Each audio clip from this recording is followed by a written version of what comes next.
De mémoire de japonais, jamais l'hiver n'avait été aussi rude. Et là-bas, marchant à grands pas lourds, dans la neige, s'enfonçant jusqu'aux cuisses dans les congères, il y a Yorei, le pêcheur. Il a froid, il se dépêche de rentrer. Et là-bas, qu'est-ce qu'il voit? Sur la neige, il y a un grand oiseau. L'aile est toute ensanglantée. Il fait un détour. Il prend le grand oiseau dans ses bras. Et il le ramène devant chez lui. Il le soigne comme il le peut.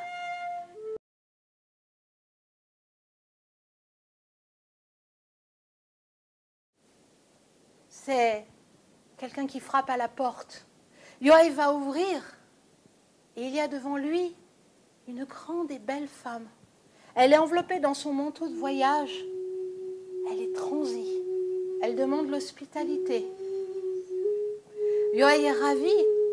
Enfin une compagnie. Il était si seul depuis la mort de sa mère. Et vous savez comment ça se passe d'un regard, d'un petit geste, d'une attention. Eh bien, il y a un tendre sentiment qui va naître entre Yohei et la belle inconnue. Mais voilà, l'amour, ça nourrit les cœurs, mais pas l'estomac. Et c'est là qu'elle a proposé un étrange contrat. Elle a dit à Yohei, tu sais, je crois que j'ai aperçu là-bas dans le fond de la maison, derrière le petit paravent, je crois que tu as un métier à tisser. Tu veux bien le réparer?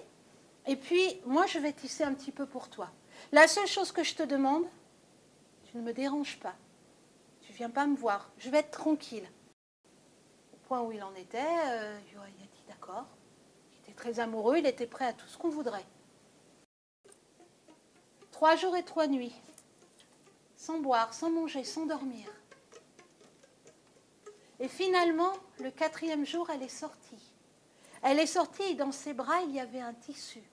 Un tissu comme Yohei n'en avait jamais vu. Il était fin, il était léger, pourtant il paraissait très solide. Et Yohei est parti. Il est parti à la ville vendre ce tissu. Il en a tiré un bon prix. La vie avait repris de manière très paisible, mais l'hiver était encore là, la mer était toujours folle, et Yohei est devenu irritable, agressif.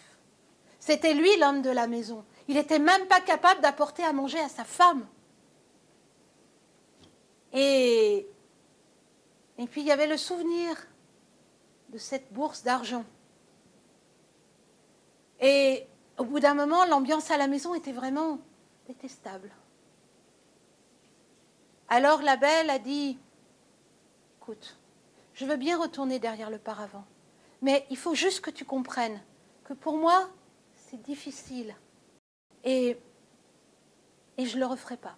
Juste là, parce qu'il faut bien qu'on mange, mais je ne le referai pas.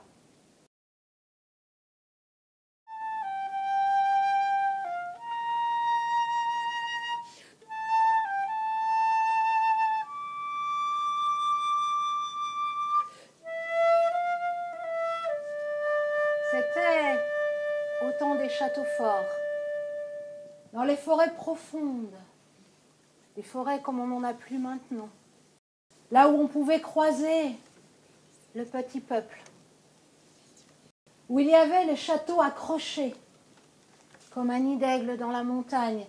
Et dans ce château là-bas, il y avait celui dont on ne prononçait le nom qu'en tremblant. Le Seigneur s'ébadait. Il partait en razzia, en pillage. Et quand il partait, seul, à la plus haute tour du château, il y avait sa femme, la belle Adaya, la magicienne. Elle avait le don de projeter de la lumière de ses longues mains fines, de créer des ponts à travers la rivière furieuse. Chaque fois que son homme partait, elle montait et elle éclairait son chemin. Lorsqu'il sonnait le corps, tout en bas.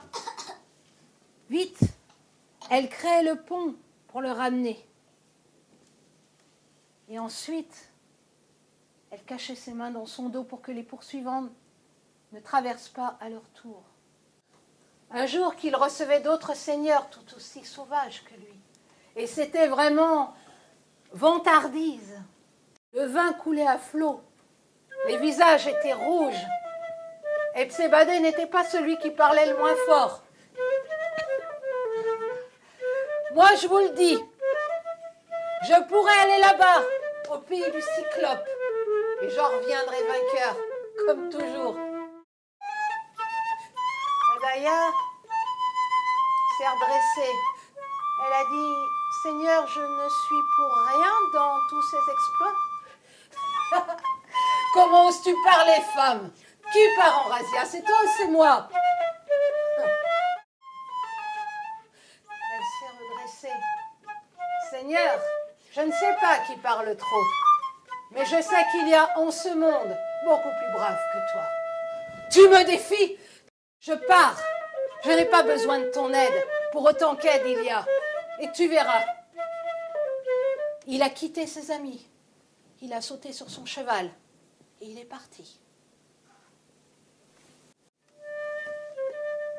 Seul son orgueil, incommensurable, le poussait à retourner affronter les villageois. Mais c'était échec sur échec.